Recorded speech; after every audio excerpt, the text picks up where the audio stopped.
सादर अभिनंदन, स्वागत।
किसी मित्र ने पूछा है, शून्यता या नथिंगनेस पे कुछ कहिए। जब शून्यता किसी साधक में उतरती है तो वो इसको कैसे बढ़ाए और इस शून्यता के अनुभव को कैसे ज्यादा से ज्यादा जिए।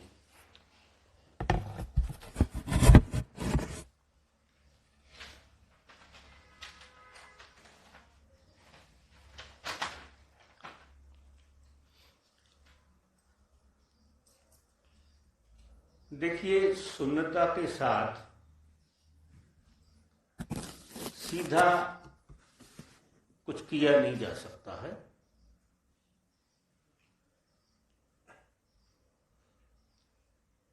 जैसे जैसे आप मिटने लगोगे, जैसे जैसे आप गलने लगोगे, शून्यता अपने आप बढ़ने लगेगी।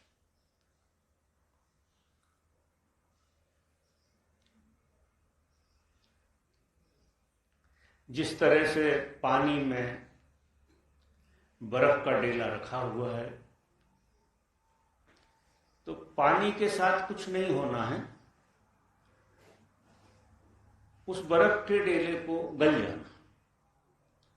जैसे जैसे वो गलेगा वैसे वैसे वो पानी में कन्वर्ट होगा। शून्यता के बढ़ने की जो प्रक्रिया है वो अपने को मिटाने की प्रक्रिया है, क्योंकि तुम ही शून्य होते चले जाओगे। जितने ज्यादा तुम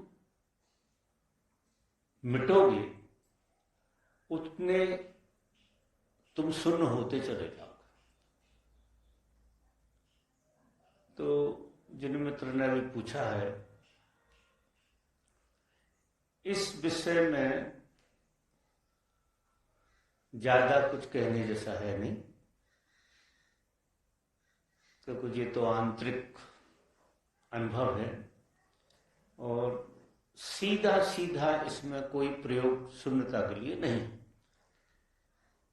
तो आपकी यात्रा इस तरह की हो कि रोज रोज आप मिट रहे हो, तो रोज रोज आप कुछ हो रहे हैं।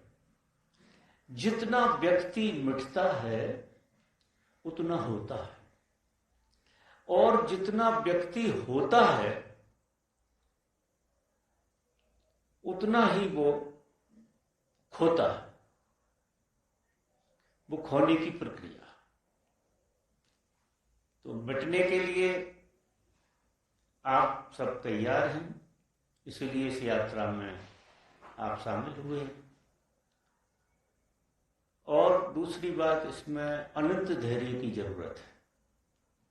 मिटना कोई ऐसी घटना नहीं है कि एक पल में सब मिट जाएगा।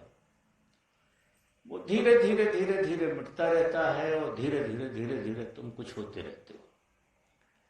और इस यात्रा का बड़ा आनंद है। जिसको मिटने का रस आनंददायी हो जाती है, तो इस आनंददायी यात्रा का मजा ज्यादा लेना है और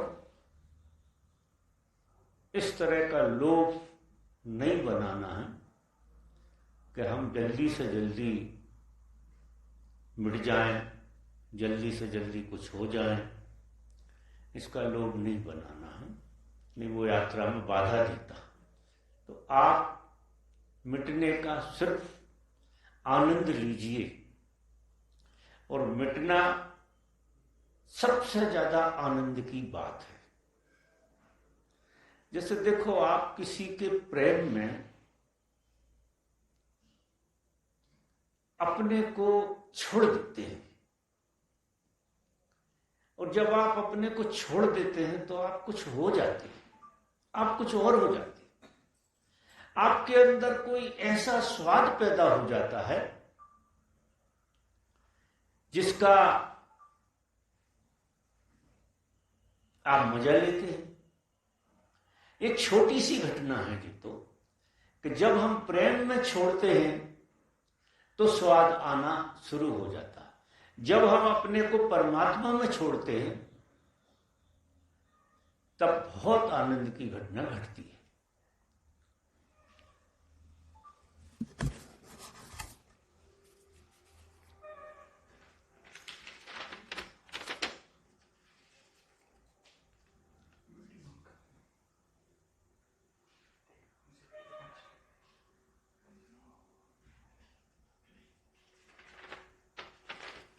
एक दूसरे मित्र ने पूछा है, मुझे जागृति की साधना शरीर से शुरू करना चाहिए, स्टेप बाय स्टेप, या फिर डायरेक्ट हर क्रियाओं में मौजूद होना चाहिए? आत्मस्मरण वाली हर क्रियाओं में मैं हूं का अनुभव करना चाहिए।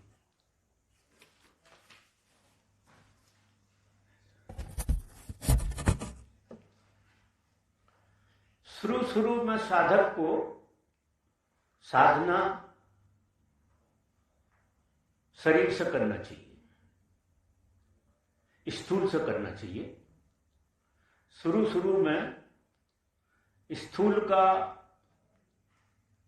आप थोड़ा डिस्टर्ब कर रहे हैं सामने, आप फिक्स करके बैठ जाओ सीधे।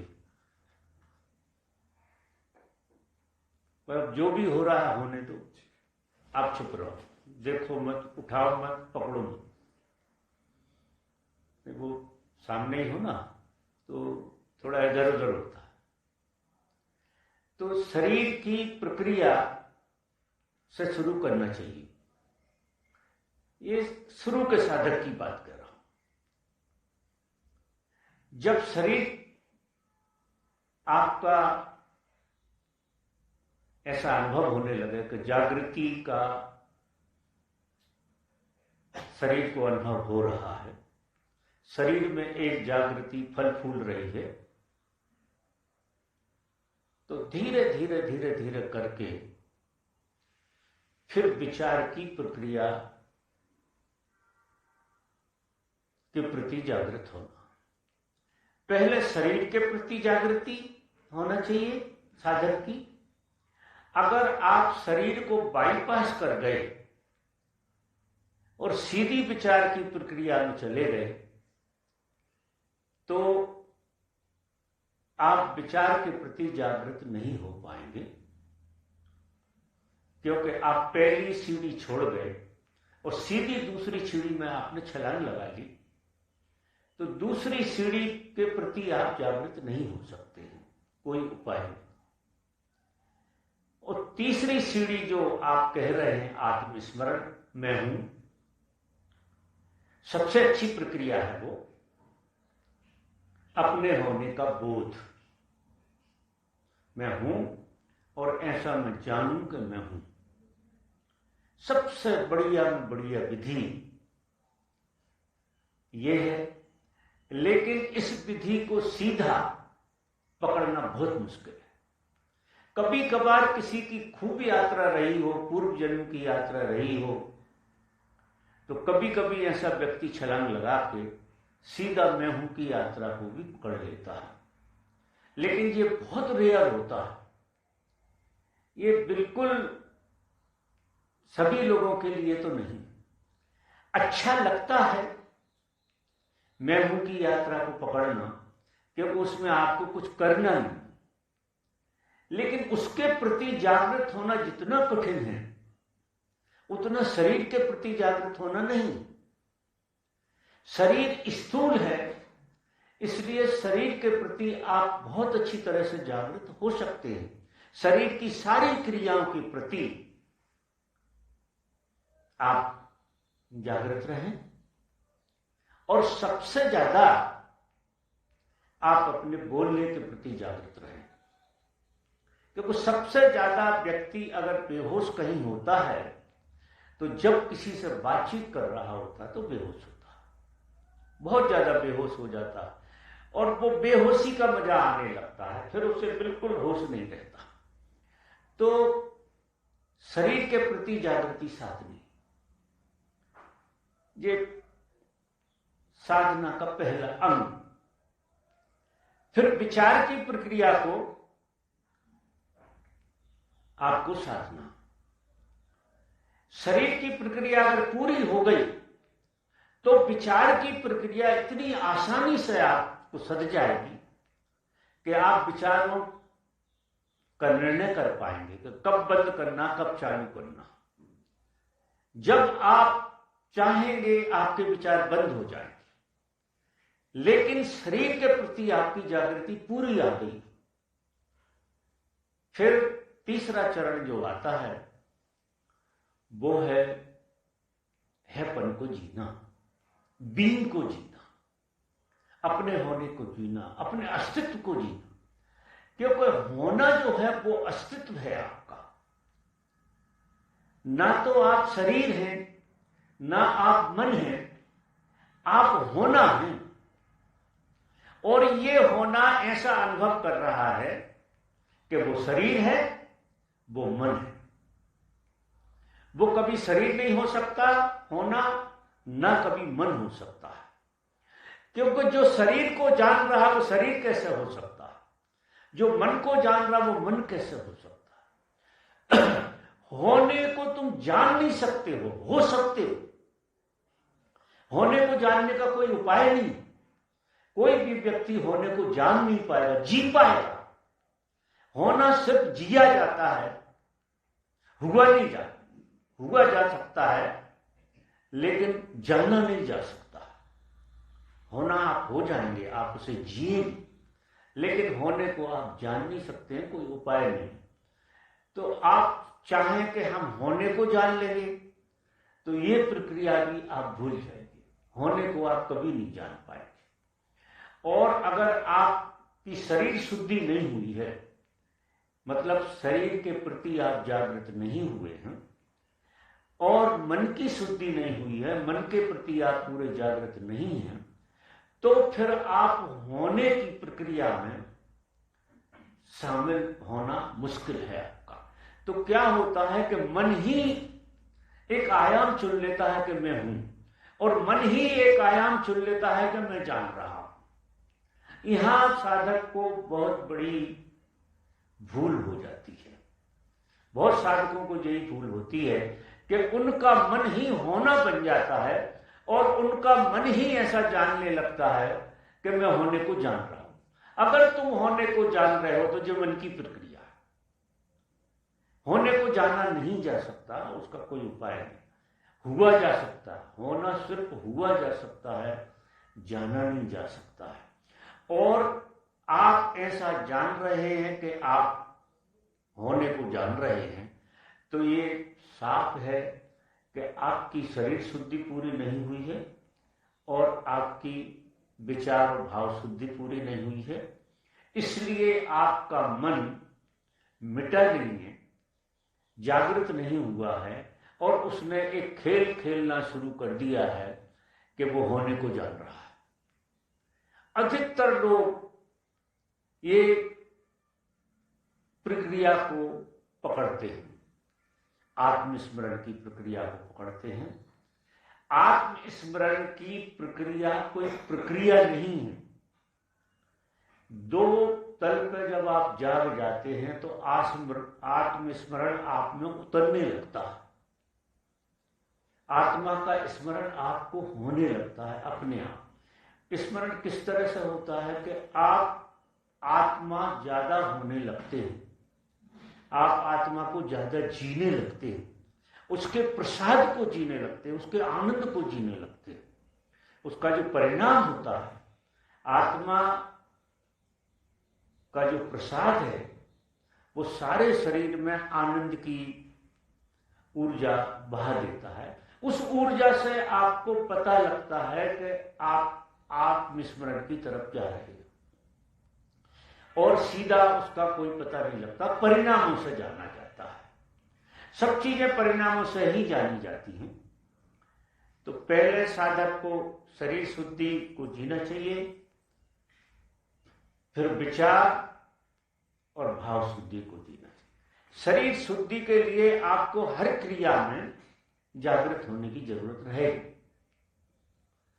कठिन से कठिन जो है पहला स्टेप है, सबसे ज्यादा समय लगता है और सबसे ज्यादा बेहोशी हमको क्रियाओं में रहती है। फिर अगर क्रिया में जागृति आपकी नहीं है तो विचार भी एक तरह की क्रिया है, विचार में जागृति नहीं हो सकती। विचार शरीर का सूक्ष्म रूप है। आप आश्चर्य करेंगे, मन और शरीर दो चीजें नहीं है। सूक्ष्म रूप शरीर का मन है। जब आप स्थूल रूप के प्रति ही जागृत नहीं हो पाए हैं तो शरीर का जो सूक्ष्म रूप है उसके प्रति जागृत होना बहुत मुश्किल है। आप हो नहीं सकते, कोई उपाय नहीं। तो आप शरीर की प्रत्येक प्रक्रिया के प्रति जागृति को जिए और उसका आनंद लें। जब हम शरीर की प्रक्रियाओं को होशपूर्वक जीते हैं तो शरीर की प्रक्रिया में भी बहुत आनंद आता है। फिर ये संसार और धर्म दो नहीं रह जाते, क्योंकि लोग आगे शायद किसी का प्रश्न भी है ऐसा।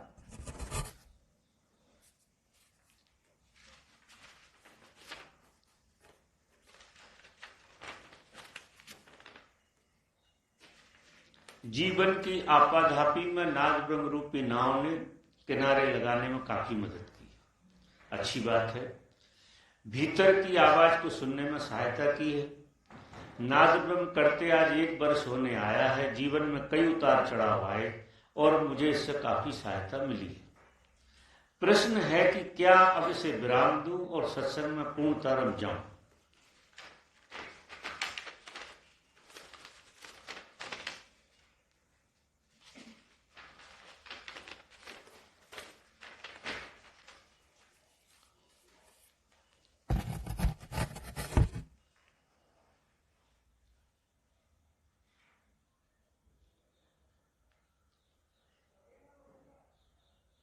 कोई भी एक्टिव मेडिटेशन, चाहे वो नाद ब्रह्म हो, चाहे डायनेमिक हो, चाहे कुंडली हो,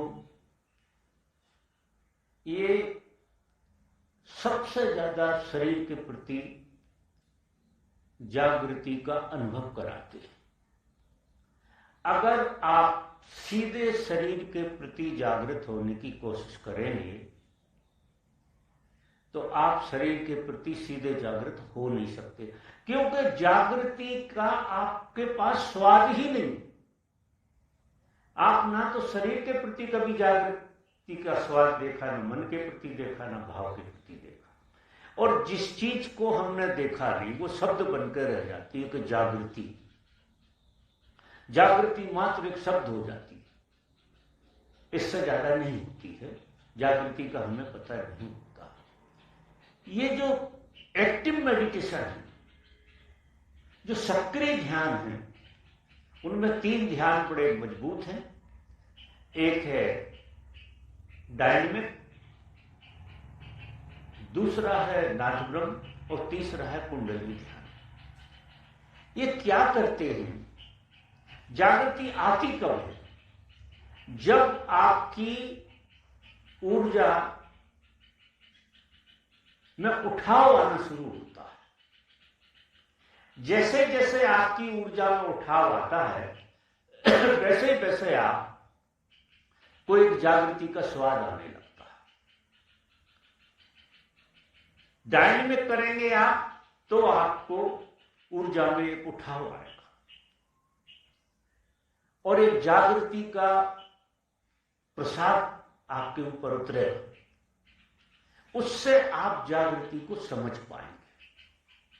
इसलिए इन चरणों में से, इस यात्रा में, इन ध्यानों की प्रक्रिया से सभी को गुजरना चाहिए, गुजर के देख लेना चाहिए। नाद ब्रह्म से गुजरो, इन 3 में से एक ध्यान साधक को करना चाहिए। वो ध्यान अगर आपने 3 महीना किया या लगातार 21 दिन किया तो आप 100% ये बात मानना कि आपको ये पता लग जाएगा कि जागृति होती क्या चीज है।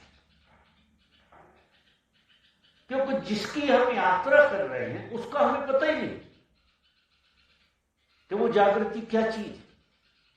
तो ये ध्यान जागृति देते हैं और फिर जागृति को सीधा पकड़ो। वो कैसे पकड़ो कि जो भी क्रिया हो रही हो शरीर के प्रति, उस क्रिया के प्रति वो जागृति जो तुमने समझी है ध्यान से, उसका बोध आपको बना रहना चाहिए। तो फिर संसार की आपाधापी में आप बाजार में रहो, दुकान में रहो, कंप्यूटर में रहो, कहीं भी रहो, ये जागृति वाला तत्व क्या है कि ये हमेशा आपसे बाहर खड़ा रहता है। आपके भीतर उसका समावेश नहीं होता, वो आपसे बाहर। कोई चीज आपको ऐसी अनुभव होगी कि जो आपसे बाहर है। वो क्या करती है कि आप संसार में डूबे हैं, काम में डूबे हैं, किसी चीज में भी आप डूबे हैं, लेकिन वो प्रक्रिया आपको वापस लौटा लाती है। वो जो जागृति की प्रक्रिया है, जो स्वाद है, वो आपको वापस लौटा लाता है और आप उतने नहीं उलझ पाते हो जितना संसार में आदमी उलझता है। इसलिए मैं निवेदन करता हूं लोगों से कि संसार में आप खूब काम करो, कोई बुराई नहीं है संसार में काम करने, क्योंकि दूर जाके संसार और परमात्मा एक हो जाती है। बहुत दूर जाके जब समझ आपकी बन जाएगी, क्योंकि आपको अभी ये भ्रम है कि संसार और परमात्मा 2 चीज है और तुम संसारी हो और तुम्हें परमात्मा को पाना, ये बचपन से, जब से हम पैदा हुए, जब से ये भ्रम हम में डाल गया। सबसे बड़ा भ्रमों में से भ्रम जो है वो ये है कि संसार और परमात्मा 2, जबकि संसार और परमात्मा ऐसे एक हैं जैसे नर्तक और नृत्य। नाचने वाला और नृत्य 2 नहीं हो सकते, परमात्मा और संसार 2 नहीं हो सकते। लेकिन हमको पैदाइशी ये समझ दी जाती है कि हम अलग हैं और हमें परमात्मा को ढूंढना, हमें परमात्मा की यात्रा, यहीं से सब उपद्रव शुरू हो जाता है। अगर आप परमात्मा को इस तरह से ढूंढने जाएंगे तो परमात्मा आपको कहीं मिलने वाला है नहीं। आज तक किसी ने नहीं परमात्मा को ढूंढ पाया। परमात्मा हुआ जा सकता, क्योंकि तुम और परमात्मा 2 हो ही नहीं, संसार और परमात्मा 2 नहीं है, सिर्फ हमारी दृष्टि साफ नहीं हुई है।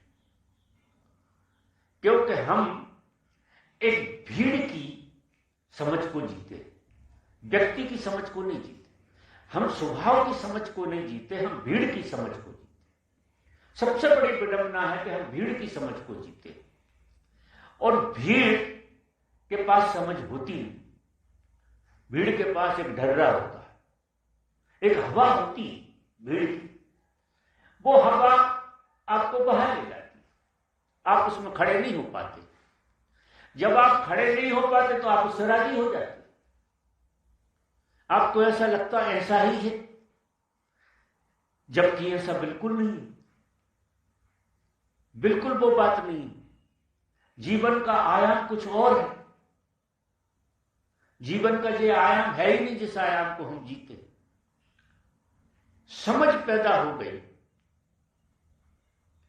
और फिर संसार में आप खड़े हैं, तो धीरे धीरे आपकी आंख क्या करेगी कि संसार में परमात्मा को देखना शुरू कर देगी। और गजब का मजा जब ही आता, अपने में परमात्मा को जिनने देखा उन्हें भ्रम हो गया, और संसार में परमात्मा को, संसार में जिन्हें परमात्मा दिखने लगा उनकी यात्रा है, उनकी यात्रा शुरू हो गई। अब द्वंद्व बिल्कुल नहीं रहा, द्वंद्व वाली चीज तो है ही नहीं। आप कहीं भी खड़े हैं, आप परमात्मा से बाहर हैं ही नहीं। आप कहीं भी खड़े हैं, आप यात्रा पे हैं, यात्रा करने की जरूरत नहीं है, सिर्फ आंख खोलने की जरूरत है। आंख शुरू में हमारी आंख को संस्कारों ने, मान्यताओं ने, धारणाओं ने अंधा कर दिया है हमारी आंख को। हम ना समझी को समझ मान के जी रहे। और मेरा ऐसा मानना है कि अगर जीवन में दुख है, ये एक टेस्ट है, अगर जीवन में दुख है तो नासमझी तो है। नासमझ लोग ही दुखी होते हैं। दुख संसार में है नहीं, क्योंकि संसार और परमात्मा दो नहीं है, और परमात्मा आनंद स्वरूप है, दुख हो कैसे सकता? परमात्मा सच्चिदानंद है, और संसार और परमात्मा दो है नहीं, बिल्कुल एक। तो फिर अगर दुख आ रहा है तो आप ना समझी के दर्पण से देख रहे हैं, चश्मे से देख रहे हैं, और कुछ नहीं। और अगर आप समझपूर्वक देखना शुरू करेंगे, जैसी समझ आपकी होना चाहिए, समझ शास्त्रों की नहीं, गुरुओं की नहीं, समझ किसी की नहीं, समझ आपके बोध की, आपकी जागृति की। परिणाम आएंगे संसार में, वो आपका आईना रहेगा। जैसे जैसे आप जागृत होते जाएंगे, वैसा वैसा संसार परमात्मा होता चला जाएगा। और आप क्या हैं? आप संसारी हैं, अभी जैसे हैं, और उसी के साथ साथ आप परमात्मा होते चलेंगे। क्योंकि हम जैसे होने लगते हैं वैसे ही संसार होने लगता। ये नियम है पूरा का पूरा। तो यात्रा साक्षी से शुरू करें, और फिर दर्शन पे अंत होगा। दर्शन अंत है, साक्षी से उसकी शुरुआत की जाती है। और साक्षी जागृति एक ही बात है। और जागृति आपको बिना एक्टिव किसी मेडिटेशन के बगैर उसका स्वाद आएगा। कभी कभार आप किसी के प्रेम में होते हैं, किसी सदगुरु के प्रेम में होते हैं, तो एक चमत्कार जैसा घटता है कि आप बिना कुछ किए एक जागृति आ जाती है आपको। कभी किसी सदगुरु को आप सुनते हैं और उसके प्रेम में है, तो आपको एक लहर आ जाती है जागृति की, बिना कुछ किए। वो बड़े काम में आने लगती है आपको। वो जागृति का स्वाद आपको बदलेगा। क्योंकि देखिए, संसार में जितने भी उपद्रव होते हैं, ये सब दुखी लोग करते हैं। सुखी आदमी के मुंह से कभी नहीं सुना होगा कि जो सुख से भरा हो उसने कोई उपद्रव किया। क्योंकि सुख वाला आदमी सबको सुखी देखना चाहता, और दुख वाला आदमी सबको दुखी देखना चाहता। बड़ा विचित्र खेल। दुख वाले आदमी को मजा ही जब आता है जब उससे ज्यादा दुख उसे दिख जाए, तो उसे किस बात का मजा आता है कि मैं कम दुखी हूं और ये ज्यादा दुखी है, इस बात का मजा लेता। और सुख वाला आदमी सुख देता, दूसरों में सुख की लहर देख के उसकी आत्मा प्रसन्न, क्या वो दो तो है ही, आईने में देखता। तो इस तरह से अगर यात्रा शुरू होती है और संसार हमारा बदलने लगता है, तो फिर मानिए आप सही ट्रैक पे हैं और फिर आपको किसी ध्यान की जरूरत नहीं। जब तक आपकी दृष्टि में संसार और परमात्मा दो लग रहे हैं, तब तक आपको जागृति को बढ़ाते रहना या प्रेम को बढ़ाते रहना। आप किसी के प्रेम में हैं तो प्रेम को बढ़ाएंगे। प्रेम माने किसी जागृत व्यक्ति का प्रेम। और आप यात्रा ही करके बढ़ाना चाहते हैं तो यात्रा करके बढ़ाइए, वो फिर आपको ध्यान से बढ़ाएगा। तो 3 ही प्रश्न थे, 4 हैं। अब वो इसका उत्तर तो हो ही गया, ध्यान की गहराई में व्यस्त जीवन कैसे जाया जा सकता है, तो ये इसी से संबंधित प्रश्न था। अब किसी का यहाँ प्रश्न तो नहीं है? बाबा धनिया का प्रश्न था, आपको पहुंचा नहीं, उसने तो दिया। धनिया का प्रश्न था। धनिया का प्रश्न है।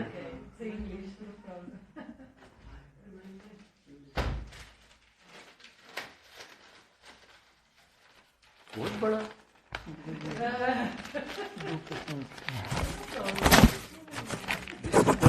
स्टोरी।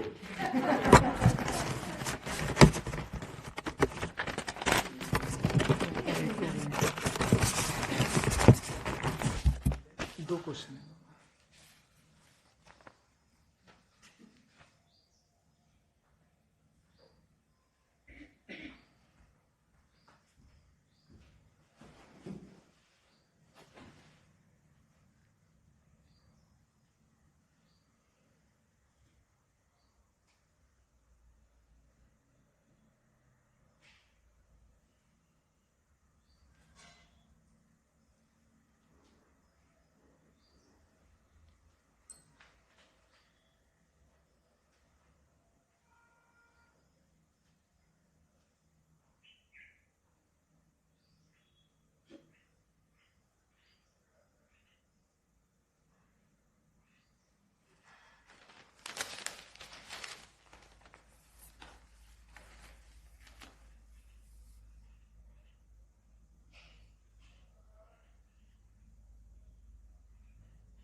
देखिए, ये लड़की का जो प्रश्न है वो वही प्रश्न है जिसका मैंने अभी उत्तर दिया कि एग्जिस्टेंस पे ट्रस्ट कैसे करें, और काम में जब हम होते हैं तो ट्रस्ट कम हो जाता है। कल ये आई थी मेरे पास, मैंने यही बातें इसको समझाई थी और वही बात। Yesterday I was there, you were there with me. Yesterday I was talking about that chapter. Same question you have it. So this gratitude and trust of the existence, sometime less, sometime more, because of mind condition.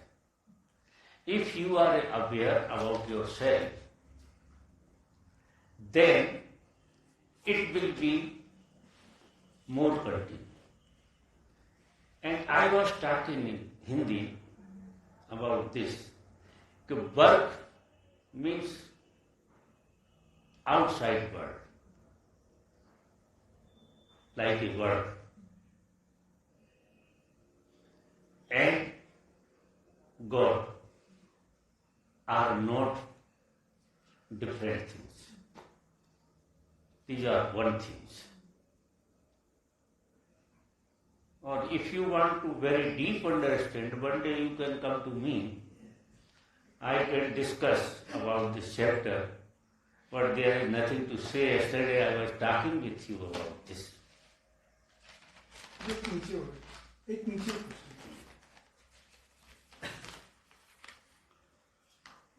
शून्य की गुंजार कभी कभी ज्यादा गूंजती रहती है, कभी कभी अकारण हृदय भर जाता है और आंखों में आंसू बहने लगते हैं।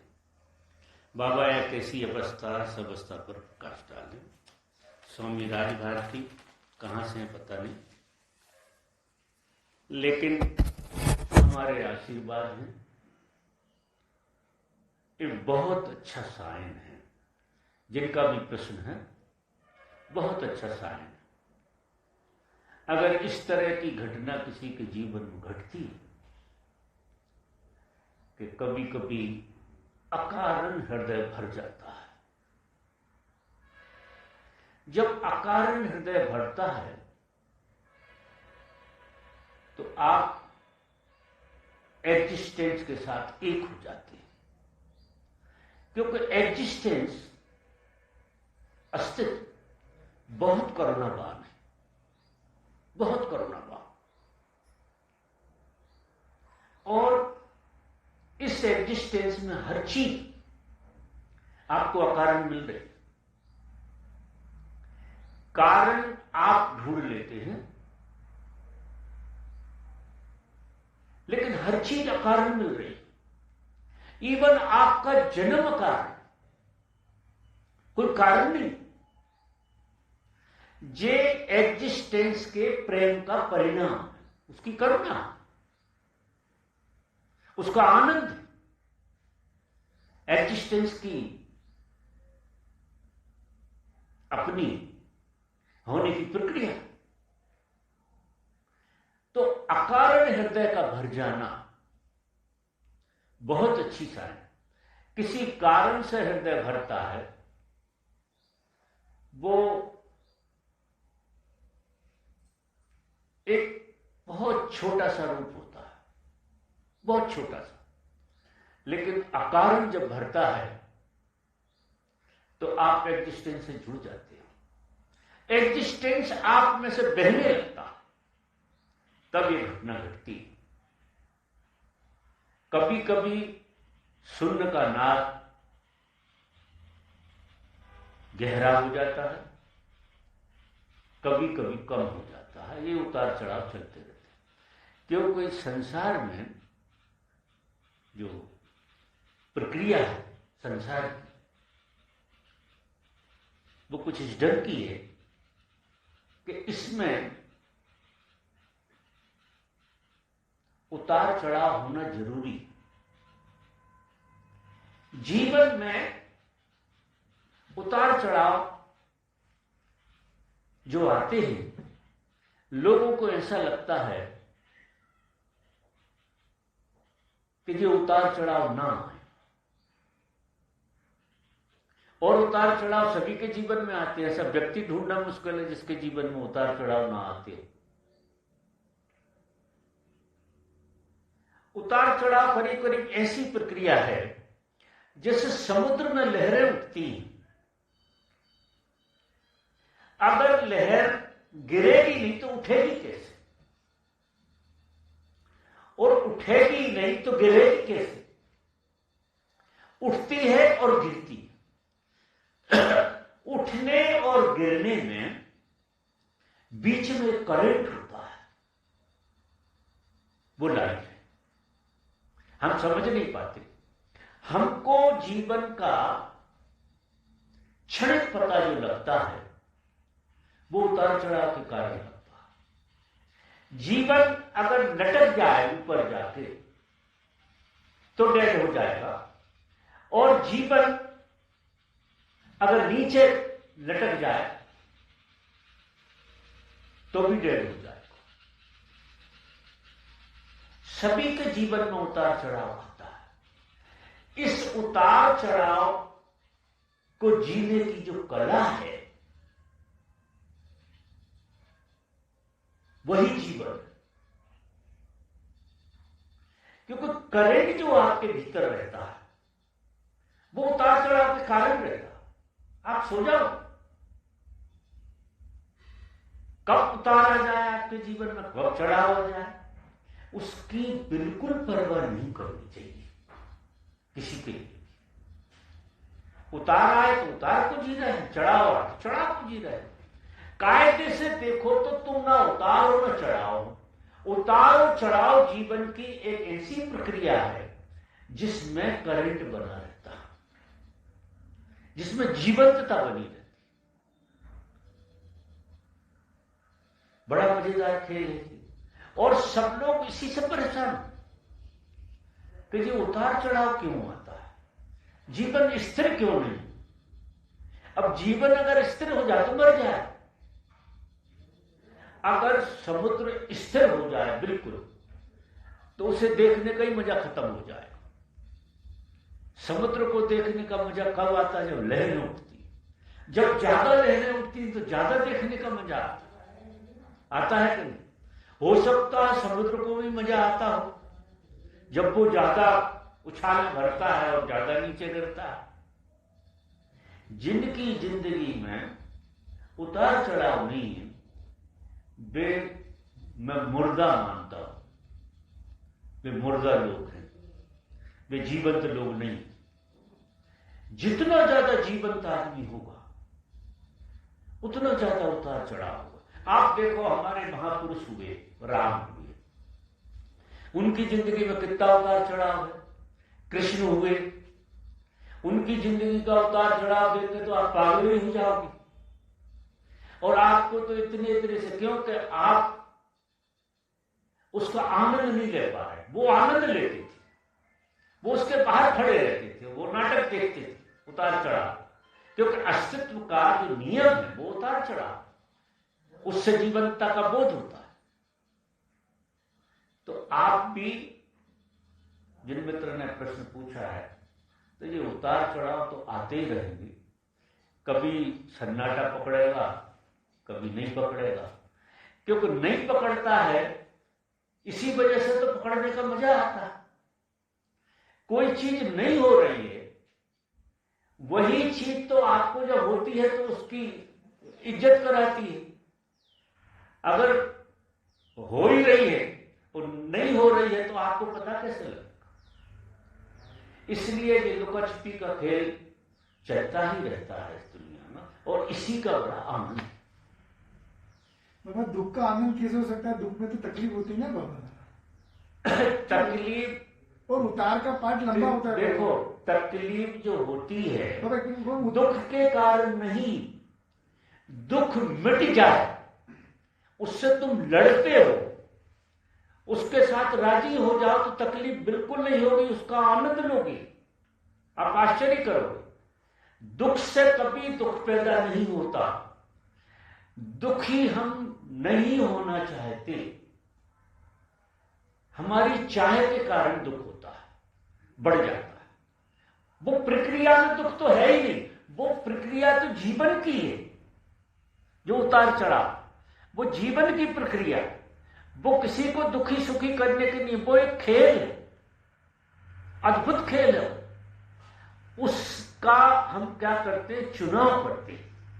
हम चाहते हैं सुख रहे और दुख बिल्कुल ना रहे, और सुख आए तो रुक जाए, वो रुकता नहीं तो दुखी हो जाती हो, और दुख आए तो चला जाए, उसी चक्कर में वो रुक जाता है। आप अगर इस कला को सीख जाओ तो दुख का स्वागत करो, अपना नहीं दूसरे के दुख का भी स्वागत करो।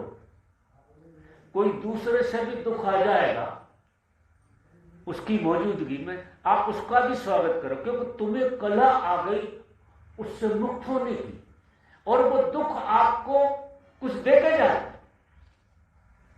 आपको पता नहीं, नेगेटिव एनर्जी जो है, दुख की जो एनर्जी है, वो आपको शक्ति देती है, और सुख की एनर्जी जो है वो आपको जीवन देती है। तो किस तरह की शक्ति देगी? नहीं, वो आप मजबूत होते हैं।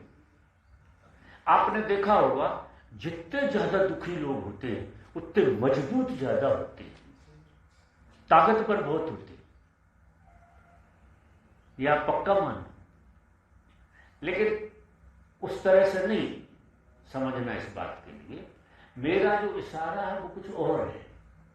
मेरा इशारा ये है कि दुख के कारण आप चल फिर पाते, आप में जो शक्ति का संचार है, वो नेगेटिव एनर्जी का खेल दो तरह की एनर्जी काम करती है।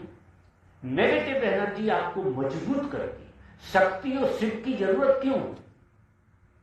सब नेगेटिव एनर्जी शक्ति है और सब पॉजिटिव एनर्जी शिव है। शिव और शक्ति का खेल है और शिव और शक्ति का खेल तुम्हारे भीतर चल रहा है, पूरे जगत में चल रहा है। जो इस विज्ञान को समझ लेते हैं वो इसका आनंद लेते हैं, वो लड़ते नहीं, न चाह से भरते, क्योंकि ये तो जीवन की प्रक्रिया है। इसमें हमारी चाह कुछ करने वाली नहीं। हाँ, हमारी चाह क्या करेगी कि अवरोध पैदा कर सकती है, कि दुख को थोड़ा रोक लेगी और सुख को जल्दी भगा देगी। चाह, अगर आपकी चाह नहीं है तो दुख आप में आएगा और ऐसे सरक जाएगा। अगर चाह नहीं है उसको रोकने की, आप आश्चर्य करें। तो दुख के कारण लोग दुखी हैं ऐसा नहीं, दुख से लोग लड़ते इसलिए दुखी। क्योंकि बाबा दुख का पार्ट बहुत लंबा रहता है जीवन में, तुम्हारे कारण तुम लंबा रहता है, इसका मतलब क्या है? तुम चाहते नहीं, तुम्हारी चाह उसे लंबा करती, कोई और नहीं करता। कोई परिस्थिति नहीं करती, कोई कारण नहीं करती। कारण परिस्थिति का खेल ही नहीं है इसमें। ये तो प्रक्रिया है अस्तित्व की, दुख और सुख की। इसलिए थोड़ा सा समझ से जीना शुरू करो, स्वीकार भाव से जीना शुरू करो। जीवन में जो भी घट रहा है उसे स्वीकार करने की कला सीखो, उससे खेल होगा तुम्हारा, गजब का खेल हो। तुम स्वीकार भाव अकेला अगर आ जाए तुम्हारे जीवन में तो तुम जीवन का विज्ञान समझ जाओ। पूरा विज्ञान जीवन, और धर्म कुछ नहीं है। जीवन के विज्ञान को समझ लेने का नाम धर्म, और जो समझ है वही परमात्मा। ज्ञान ही परमात्मा, बोध ही परमात्मा, कोई अलग नहीं बैठा है। नहीं आई होगी समझ, आ जाए तो नहा जाओगे। अगर तुम ये सूत्र को समझ लो तो नाचोगे, कहीं दुख नहीं है। हमारे कारण ही हमने क्या, जो चीज नैसर्गिक थी उसे रोक लिया है, और फिर इसकी वजह से परेशानी, उसकी वजह से, सब फालतू की बात है। तुम्हें ये जगत परेशान करने नहीं, और इस संसार का कोई भी आदमी तुम्हें परेशान करने के लिए बिल्कुल नहीं, क्योंकि ये जगत तो एक तरह का उत्सव है। यहां महारास रच रहा है। आदमी को छोड़कर देखो, सब रास में डूबे हुए। आदमी की मान्यता के कारण सब उलझा हो गया। अगर उसमें शामिल हो जाए, अस्तित्व के साथ एक हो जाए, तो वो भी रास में बैठे रास में ही हो। रास तो तुम्हारे अंदर भी चल रहा है, लेकिन तुम्हारी मान्यताओं ने उस रास को खराब कर रखा। उसका विज्ञान तुम्हें समझ में नहीं आता, तुम तोड़ के देखने की कोशिश करते हो। दुख और सुख कायदे से दो नहीं, वो एक ही खेल है, क्योंकि वो बदलता है तो रिफाइंड होता है। दुख के बाद सुख आता है तो रिफाइंड होता है, और सुख के बाद दुख आता है तो दुख तुम्हें और अच्छे से कुछ दे के जाता है। इस जगत में हर चीज हमें कुछ दे रही, हमको गेन करने की कला आना चाहिए। हर चीज दे रही है, क्योंकि जो प्रकृति पूरी दे ही तो रही, तुमसे ले क्या रही। देखो ये सारा जगत सिवा देने के और कुछ नहीं कर रहा। पेड़ दे रहे, पत्ते दे रहे, पौधे दे रहे, सब दे ही रहे हैं ना। ये अस्तित्व दे ही रहा है। एक दाना डालते 100 दाने निकल के आते, तो अस्तित्व दे रहा है कि नहीं, करना है कि नहीं। ठीक है, मेरा टाइम पूरा हो गया।